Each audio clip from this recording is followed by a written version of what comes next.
Kali ini saya mau bikin puding, tapi ini rasanya mirip cake, super lembut dan juga enak banget. Makan sepotong sudah pasti kurang, untuk tampilannya sangat cantik, bahan yang digunakan juga mudah didapat. Langkah pertama, ini sudah saya siapkan tepung terigu sebanyak 100 gram. Jadi tepung terigunya bisa kita sangrai dulu menggunakan api yang sangat kecil. Kita sangrai tepung terigunya kurang lebih selama 8-10 menitan atau sampai tepung terigunya ini benar-benar matang dan juga ringan seperti ini saat diaduk. Langkah selanjutnya, siapkan 110 gram butter atau margarin. Ini saya pakai campuran butter dan margarin supaya lebih enak. Langkah selanjutnya bisa kita masukkan susu kental manis putih. Ini saya pakai sekitar 135 gram.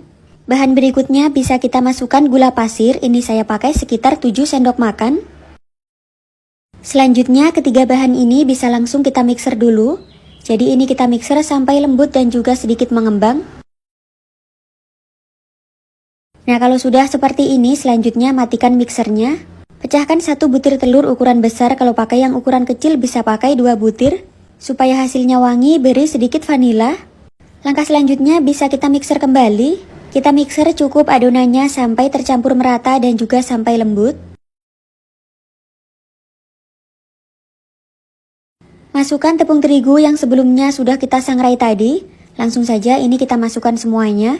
Kalau mau disaring dulu juga boleh. Selanjutnya kita mixer kembali sampai adonannya benar-benar tercampur merata. Setelah adonannya sudah tercampur merata seperti ini, matikan dulu mixernya. Kemudian ini adonannya bisa kita sisihkan.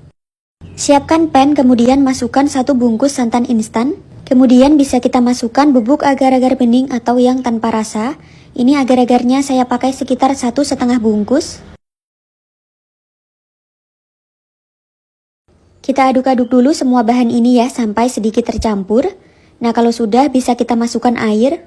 Airnya bisa kita masukkan sedikit dulu sampai agar-agarnya tercampur dan juga larut. Pastikan untuk agar-agarnya benar-benar larut dulu ya, supaya nanti saat dimasak agar-agarnya tidak menggumpal. Nah kalau agar-agarnya sudah larut, kemudian sisa airnya kita masukkan semuanya. Jadi puding ini kita masak sambil terus diaduk ya, supaya tidak gosong di bagian dasar panci.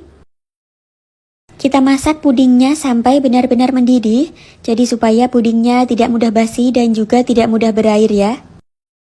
Kalau sudah mendidih seperti ini, segera matikan api kompornya. Selagi puding masih benar-benar panas, segera kita tuang. Langsung saja ini pudingnya kita tuang semuanya selagi masih panas supaya telurnya matang. Selanjutnya ini segera kita mixer sampai adonannya benar-benar tercampur dengan baik dan juga mengental. Mixer adonannya menggunakan kecepatan rendah saja. Supaya benar-benar tercampur dengan baik, matikan dulu mixernya. Jadi kita lanjut menggunakan spatula ya untuk mengaduknya supaya benar-benar tercampur merata dan juga tidak ada margarin yang masih menggumpal. Meskipun telurnya tadi mentah, tapi ini dijamin sudah matang ya karena kita tuang pudingnya tadi dalam keadaan yang masih benar-benar panas. Sisihkan adonan sebanyak 400 ml atau secukupnya. Kemudian kita masukkan coklat batang sebanyak 35 gram yang sudah diserut. Kita aduk sampai coklatnya benar-benar larut. Penggunaan coklat batang bisa diganti dengan coklat bubuk atau pasta rasa coklat. Langkah selanjutnya bisa kita siapkan loyang, kemudian kita tuang sedikit adonan coklat. Adonan coklatnya kita tuang secara acak saja. Ini tidak perlu menunggu sampai adonannya membeku, jadi langsung saja kita tuang.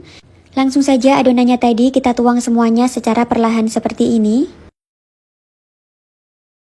Kalau sudah bisa kita timpa lagi menggunakan adonan coklat. Langsung saja kita tuang secara acak seperti ini ya teman-teman.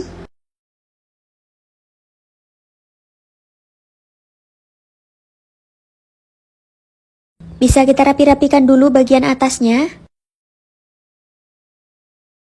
Kemudian bisa kita bikin motifnya menggunakan tusuk sate saja seperti ini. Ini sangat gampang banget, bisa kalian perhatikan ya.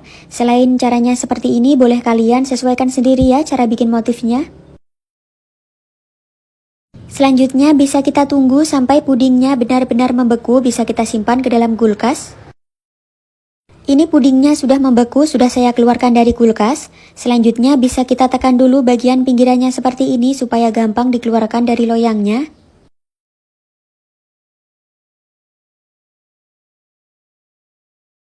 Ini sangat gampang banget cara mengeluarkan puding dari loyangnya.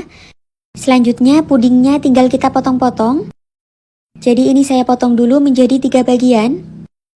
Puding ini bisa dijual per loyang, bisa juga dalam bentuk potongan kecil-kecil.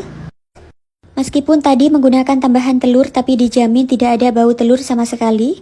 Kalau misalkan mau dijadikan ide jualan, bisa dikemas ke dalam mika seperti ini. Jadi kalau dijual bijian seperti ini harganya sekitar 2.500 sampai 3.000-an. Kalau mau dijual dengan harga yang lebih ekonomis tidak perlu menggunakan tambahan butter, jadi cukup pakai margarin. Untuk tekstur pudingnya ini beneran super lembut dan juga mirip cake ya rasanya.